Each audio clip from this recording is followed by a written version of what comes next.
जय हिंद। पीसीएम वाला में आपका स्वागत है। आज दिन क्लास 9th का पार्ट 2, क्लास 9th का चैप्टर नंबर सिस्टम है, उसका पार्ट 2 देखेंगे। पार्ट 1 हम अपलोड कर दिए हैं, आज पार्ट 2 देखेंगे। पार्ट 2 में कर अपरिमेय संख्या। अपरिमेय को इंग्लिश में बोलते हैं इरेशनल नंबर। क्या बोलते हैं? Irrational number. तो अपरिमेय संख्या क्या होता है? तो वे संख्याएं जिन्हें हम p/q के रूप में नहीं लिख सकते हैं। जहाँ p तथा q बराबर पूर्णांक और q नॉट इक्वल टू 0 हो, उसे हम क्या कहते हैं? अपरिमेय संख्या कहते हैं। सिंपल सी बात, जैसे हम p/q के रूप में नहीं लिखेंगे, अपरिमेय संख्या कहलाता है। जैसे √2, √3, √7, पाई, 0.10214, ये सबको एग्जाम्पल में है। इसको समझने के लिए बेहतर से आगे पढ़ते हैं। देखिए, अब वास्तविक संख्या, इसको बोलते हैं रियल नंबर। क्या बोलते हैं? Real number. तो रियल नंबर क्या होता है देख लेते हैं एक बार, ठीक है। आइए, सभी परिमेय संख्या तथा अपरिमेय संख्याओं का संग्रह वास्तविक संख्या कहलाता है। क्या कहलाता है? वास्तविक संख्या कहलाता है। ध्यान दीजिएगा बात को। तो वास्तविक संख्या को हम कैपिटल आर से क्या करते हैं? व्यक्त करते हैं। किससे? कैपिटल आर से।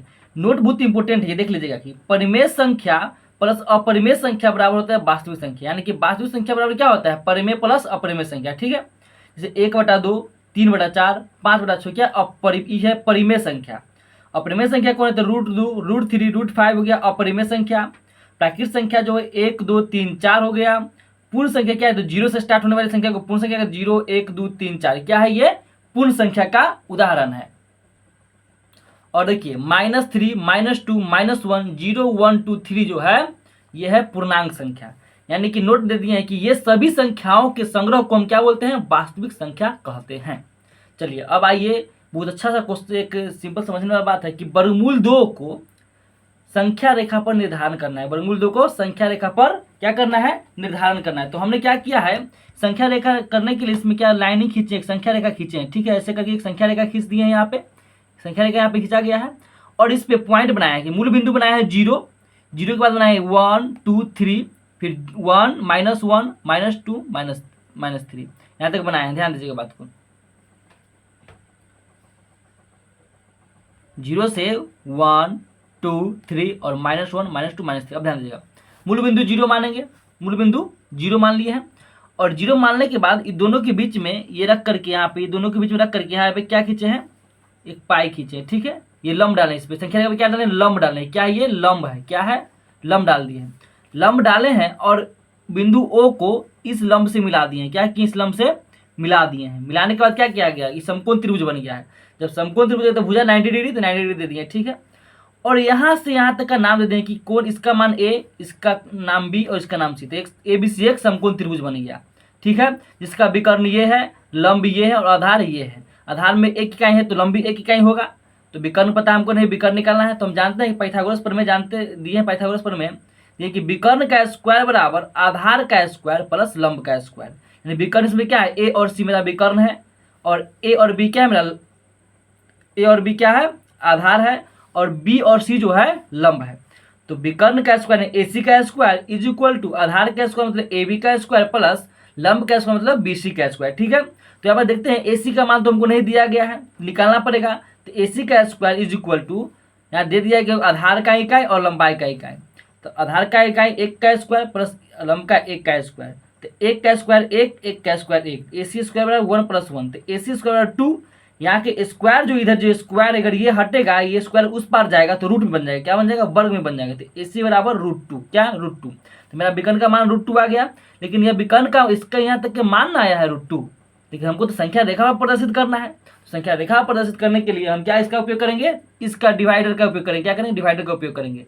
और यहाँ से यहाँ की दूरी नाप लेंगे, दोनों को मिलाकर के इसमें से, इसमें पेन डालेंगे और यहाँ से यहाँ की दूरी नापेंगे। पहले कितना नाप लिए और यहाँ से नापने के बाद, नापने के क्रम में नाप जब लिए तो ध्यान दीजिएगा, यहाँ से इसको जो है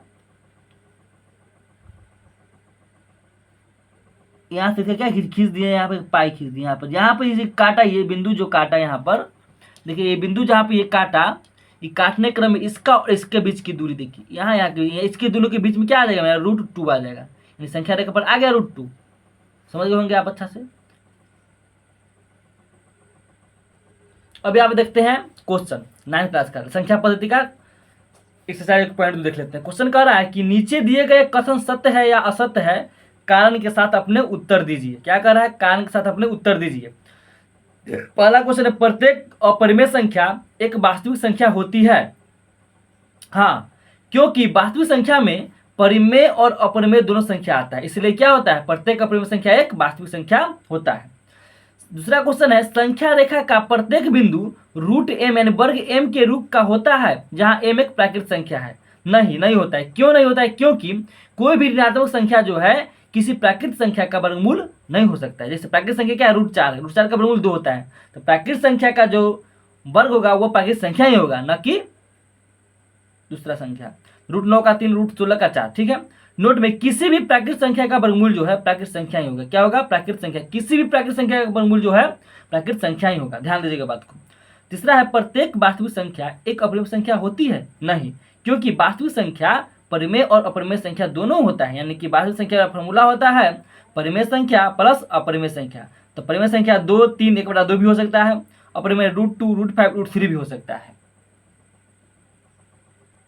अगला क्वेश्चन है, क्या सभी धनात्मक पूर्णांकों के वर्गमूल अपरिमेय होते हैं? यदि नहीं तो एक ऐसी संख्या के वर्गमूल का उदाहरण दीजिए जो एक परिमेय संख्या है। देखिए आंसर इसका, सभी धनात्मक पूर्णांकों के वर्गमूल अपरिमेय संख्या नहीं होते हैं। क्यों? क्योंकि कुछ धनात्मक पूर्णांक अपरिमेय होते हैं, जैसे √2, √3, √5, और कुछ धनात्मक पूर्णांक परिमेय भी होते हैं, जैसे √4 का वर्ग 2, √9 का वर्ग 2, √9 का वर्ग 3 और √16 का वर्ग 4। आशा करते हैं आप समझ गए होंगे। चैनल को लाइक, सब्सक्राइब और शेयर जरूर करें, क्योंकि आपका वीडियो जितना भी सब्सक्राइब कर सबके पास चला जाएगा पढ़ने वाले व्यक्ति के साथ। जय हिंद।